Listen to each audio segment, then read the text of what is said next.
What's cracking like it, everybody? Between the Ribs, Jonathan Morris and Heather Hippopotamus. Live in living color. What's going on, Heather? Hello. Hey, I want to talk about this. We did a video on this earlier about low T in America and American men. And I even made a reference, which Heather was asking me not to, but I did it anyway, about Alex Jones. Man, he got in a lot of trouble, didn't he? He had to sell everything. They're auctioning off all kind of his crap. So I guess he got a lot of things wrong, but he also got a lot of things right.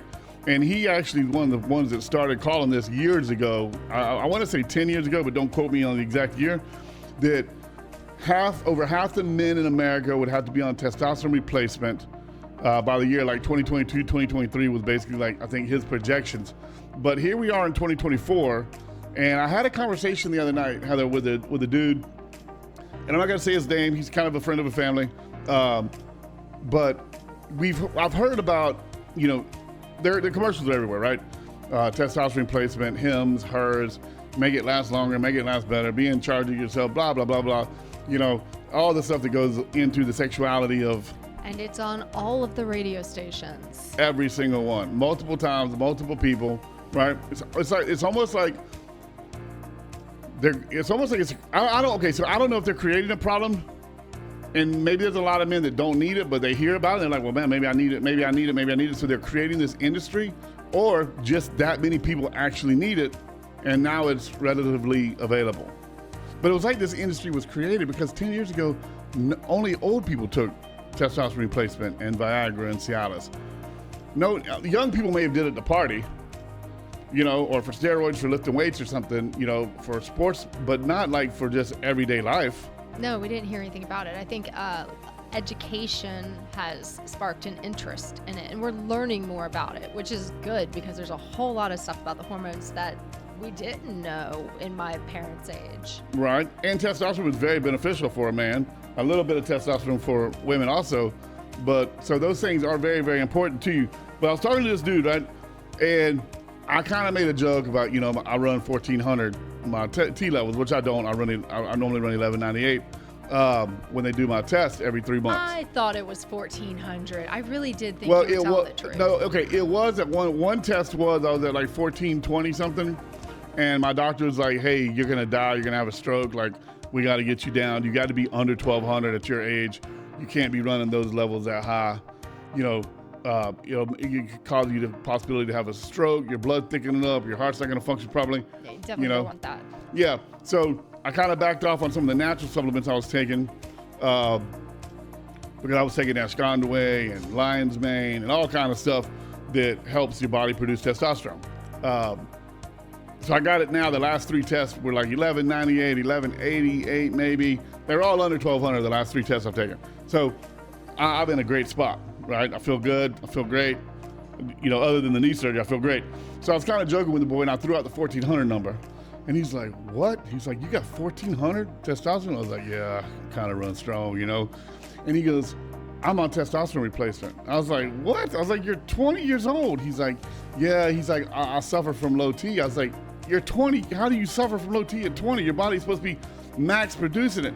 He's like, well, my mom honestly believes it's the estrogen and all the chemicals in the water. Oh. And I was like, are you joking with me right now? He's like, no, I'm serious. And he told me about this place he goes to. And soy is in everything. Is in literally any processed food. Yes. Yeah, and I couldn't believe it. So I let him know really quick that I was not making fun of him. And then I told him my real numbers, and I told him what I did. You know, I do an injection. Because I was like 4 years ago, I was feeling terrible. I kept having crazy leg cramps.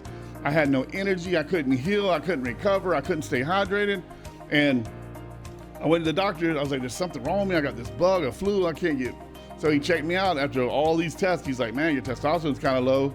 You know, let's get it in shape. And see what happens. So I do an injection, you know, every 6 days, and then I started taking a bunch of natural supplements that help my body create more. And I don't think I'll have to be on the injections forever because my body's starting to produce a lot. And now that I'm pushing 1200 all the time, we're gonna start spreading out the shot and see if I maintain that with just the way my body's producing stuff again. So, but who knows? Maybe I need a shot every once in a while. But I'm 47 years old. I've had 8 children. I've had a very active life.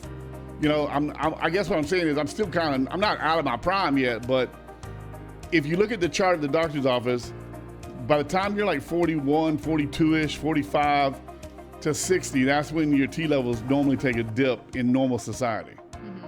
And now we have this, I don't want to say epidemic, pandemic, but it's a problem because without testosterone, we can't have another generation. There's that. So imagine this generation. I think he told me his testosterone levels were down like under 300, like 270, 280, right? So now he's on these pills trying to get it back up to 600, 700. At 22 years old, you should naturally be producing 800 to 900 testosterone, naturally. So what is going on? Because riddle me this, do we have more he, she's out there today than we ever had? And I don't mean that like please don't take that the wrong way. I'm not talking about like a transgender or please don't let me offend you by calling you he, she, well, but he, how she. many soft dudes do we have in this world now? Well, I mean, I think it is diet. It is. It's gotta be. Candy ass. They're not even men. You can't They even call don't them know men. it. It's not their fault. They're being fed the same lies that we hear about food and all the it's. I don't know about the water. It's metro. Well, it's like we're creating a metrosexual culture where Well, men none are of those almost guys women. taking testosterone. Are they all? I mean, if you're taking testosterone, okay. So a woman maybe taking testosterone might increase that number, but I mean, not. There can't possibly be that many. There are. There's just as many tea clinics as there are cannabis clinics. Oh, those are everywhere. So it used to be pain pill places, pain management offices everywhere you look. Right. And there still are some. They're not gone. But now you ride around and all the empty doctor's offices of all the doctors have gone out of business, and the pain management places that have gone out of business have been replaced with either cannabis or testosterone clinics. It almost leads me to believe We got a problem here in America. we got a big problem. And It's mental health. yes, it goes back to mental health. Yes, and creating cultures. And this is why I'm kind of glad that Trump picked up Robert Kennedy Jr. How do they say his name on TV? RFK? RFKJ? RFK Jr. RFK Jr., that's how they call him. I'm kind of glad Trump picked up RFK Jr. RFK Jr. It just doesn't sound natural to me. It's like the MSNB people. It just doesn't flow off my tongue. It doesn't flow. But anyways, I'm kind of glad he picked them up because they have this campaign they're doing now, Make America Healthy Again. And we've done several videos on recalls on baby formula where they found all those carcinogenic chemicals inside of baby formula. I mean, it's baby formula. You can't trust the people that make baby formula. Who can you trust? Your local farmer. That's right. And puree your own food. Go find you a goat and milk it and feed your baby goat milk. Or just let your baby eat the food off your plate. There you go. Yeah, so I'm kind of glad that Trump picked him up, and I'm really hoping Trump and Vance pull this out. Who knows what's going to happen if they try to throw an okie doke on us at the end with these, with some of the Dems, but I'm hoping they pull it out because we're at all-time record highs on needing testosterone. I don't know. Was Alex Jones right? Is it the atrazine in the water making the fish gay? And now the men are drinking it. Oh, you know what it is? Oh my gosh, I just figured it out. What? Oh, I think he was saying it was making the frogs gay. But I guess if it's going to affect the frogs, it'll still affect the fish, right? So if you're a fisherman and you're eating Frog legs? gay fish, Oh. I'm lost. Does that make you weaker? Ugh. I don't know. All right, stick around. We got our next one's going to be good. It's going to be real good. Don't tease. That's good. All right, I'm not teasing. Bye. Check us out.